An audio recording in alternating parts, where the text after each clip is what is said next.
As a scientist, one of the first things I had to understand, and again, my training, I was trained in the hard sciences, and there was no allowance for any inner experience to have an effect on our outer world to begin with. Number two, I was raised in a relatively conservative community in the Midwest. I was born in Missouri, Kansas City, Missouri. Excuse me. In that part of the world, when you talk about emotions, they kind of get lumped into this nebulous experience. You know, thoughts, feelings, emotions are all the same thing. We really don't talk about them much. And by the way, as a male, we don't want to see much of yours. So that was my upbringing. So I began to understand when we go into the other cultures, and I'm referring again and again to this wisdom. We had this wisdom in Western cultures, and it was lost in the 4th century. About 1,700 years ago, it was edited right out of our most cherished spiritual and religious traditions, the biblical edits of the 4th century. It was not edited from the other cultures that we've visited, and that's the value of going into these cultures. And they identify 3 separate yet related experiences that we all have in our bodies, and they literally call them thought, feeling, and emotion. And here's the difference. The thinking, they identify with the 3 upper energy centers of the body. The Sanskrit traditions have a 7 energy center or 7 chakra system that they work with. And they say the upper 3 are related to what we call thought or logic processes. So when we think about something, we picture it in our mind, that perfect relationship or peace between nations. But we can only invite it into our lives when we breathe the power of emotion into that thought. The emotion comes from the lower 3 of those creative centers in our bodies. So when we breathe the power of emotion into our thought, we imbue that thought with life.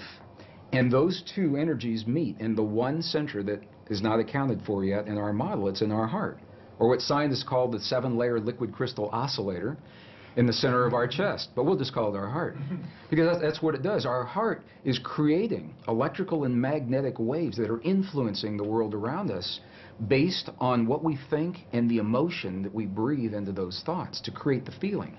So now we've just defined feeling. Feeling, by definition, from the Sanskrit tradition, is the union of thought and emotion, creates the feeling.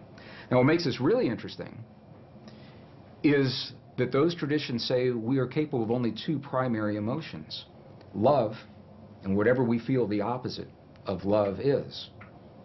And when you get really deep into the teachings, there are 2 aspects of the same thing. But what they say is when we have our thought, we are either breathing the love of that thought or our fear of that thought to create the feeling, and the feeling then becomes sadness or joy or compassion or anger. Those are not emotions, those are feelings. Now for some people they say, well, you know, you're nitpicking. What difference could it make? And these are the subtle differences between these ancient ways of viewing this inner technology. It's literally a technology, because we can have the same thought or the same affirmation and imbue it with a different emotion and have completely different feelings and create a different outcome. And this is the great secret that was edited out of our Christian and pre-Christian Judeo-Christian traditions. When 45 books were removed in the 4th century, 20 were taken out completely. Another 25 were condensed and rearranged. And we know this because we found the information now in the Dead Sea Scrolls, the Nag Hammadi Library, the Coptic, the Gnostic texts. So we know what those texts would have said if we had had them. But the interesting thing is, without those texts, we tend to rely upon the written word, the validation, to feel that power in our bodies. I think everyone senses or suspects that there is an untapped potential in the human body. I've been on every continent of the earth, and I've asked every audience I've ever been in, do you feel that that's there? And they say, yes, we feel there's something there, but we just can't quite get it. Why is that? So we have a feeling that there's more to us, but we rely on a written validation in a 5,000-year-old text or a scientific study to tell us that it's true. And this is, I think, the value of going into those texts, is we get to see the words that literally say, in the Gospel of Thomas, the lost Gospel of Thomas, it literally says, when these 2 become one, when thought and emotion become one, then you'll say to the mountain, move, and the mountain will move. And I used to think that that was a metaphor. And I now have seen enough to know that moving a cancerous tumor inside the body of a living woman That's moving a mountain to me. And it's all done from marrying thought and emotion together. 1998, I had my first journey into the highlands of central China and Tibet. And it was during that time we were given a personal audience with an abbot, who's an elderly leader of a particular sect in the monastery. And this abbot passed just a couple of years ago, so I'm glad that we spoke with him when we did. And it was this man, I asked the question that I asked every monk, every nun, I asked the shaman in Peru and Bolivia, but I had the clearest response from this man. And I asked him a question. I said, when we see your prayers on the outside, and we see you in the chanting hall for 12, 16, 18 hours a day, and we see the bells and the bowls and the mudras and the mantras and the gongs and the chimes and the incense, when we see your prayers on the outside, I said, what are you doing on the inside? And this was the man that looked at me. He said, you've never seen our prayers, because a prayer cannot be seen. He said, what you see are the things we do to create the feeling in our body, and the feeling is the prayer. And then he turned the question on me, and he said, how do you do this in your culture? Through a translator. And I began to think about this and realize that when we lost the words in our most cherished spiritual traditions that tell us that feeling is a language that speaks to our bodies in this world, and we lost the words that validated that, we began to think that the words themselves were the prayers, and if we say, or the affirmations, and if we say those words the right number of times, the right time of day or the right time of year, that we've said our prayer or our affirmation, and then if it doesn't work, we get frustrated and we say, well, my prayer didn't work, or my affirmation's not working for me, because we lost the link with feeling and emotion. When I was in the monasteries in Tibet, and the abbot had passed, a new abbot took his place who was already in his mid-80s. He's the new young abbot. He's already in his mid-80s. And I asked him a question, and this was in 2005, we just went back. And I asked him a question, and I said, what is the force in your tradition, in your belief system? What is the force that connects the universe? What's the force that holds everything together? And through the translator, he answered me with one word. And I thought I heard it incorrectly. And I said, would you do that again? And he came back and he answered me with one word, and he said, compassion. And I said, well, wait a minute. I said, is compassion a force that holds everything together, or is it a feeling that we experience in our bodies? And he said, yes. And that was very powerful for me to understand that, because it says that we have the ability to feel in our bodies the stuff that holds this universe together. And we're really not so different from those quantum particles in the stars beyond us, or in the tumor that's in front of us, in the suffering of our loved ones, or in the peace between the nations. It's all part of the same thing. The challenge is to make it more than an intellectual exercise. How do we know we're part of all that is? One of the ways that helped me come to that realization, there was an experiment that was done in 1997 in Geneva, Switzerland. Made world headlines. 3,500 reporters from the science journals were there. They documented this experiment, and it didn't make the cover of Time magazine or USA Today, although I think it should have.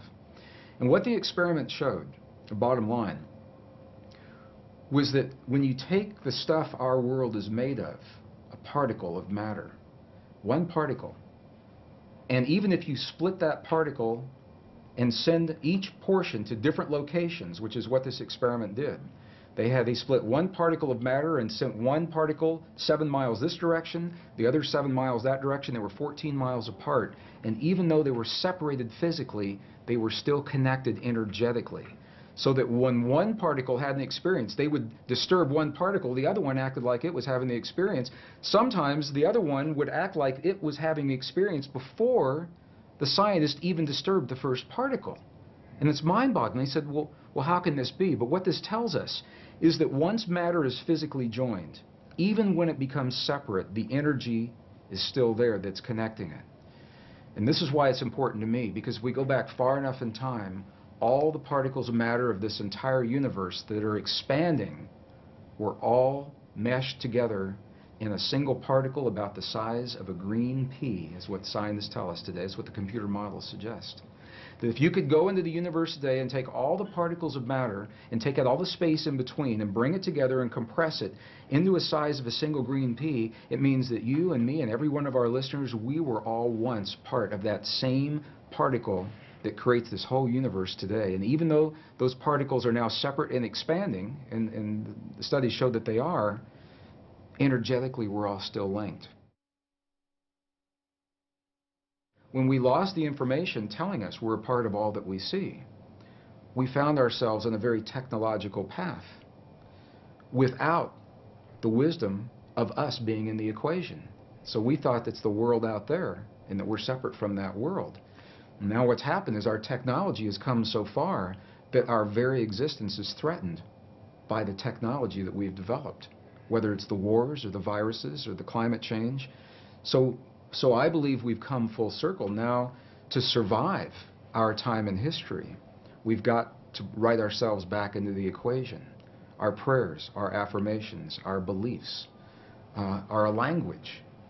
And when they're spoken through the language of the heart, they have a direct, powerful, and immediate impact on our bodies and the world around us. And it invites us to be very, very aware of what it is that we truly hold in our hearts is the truth of our world, because we live that in our lives, from the lightest of the light to the darkest of the dark, the greatest fears and the greatest joys. What we're beginning to understand is that human emotion and feeling and belief is literally a language. It's a non-verbal language that this field recognizes and understands. And the field works in what we call real time. It doesn't know about a few minutes from now. So if you say in your affirmation, 20 minutes from now, I'd like for my perfect mate to manifest for me now, it doesn't know about 20 minutes from now. It is a real-time application. And this is why the key, and this is what the ancients say, and this is what the monks and the nuns tell us real-time today. They say to be very specific about what it is that we're choosing to have in our lives, because what we're doing, and it helps if we understand this, what we're doing is in the world of quantum possibility, in the soup, the nebulous soup of all possibilities, what we're doing is we're isolating, we're locking one into place. And if we're not specific about what that possibility is, then how can the field be specific about what it is that it gives to us? Whatever it takes to get us to the point where we can transcend the limits, the laws of physics and biology as we've known them in the past. We have a power within us that transcends those laws, that we're more than our mistakes, that we're more than the suffering, we're more than the limits that we believed in the past. And that is where I say, wow, that really inspires me.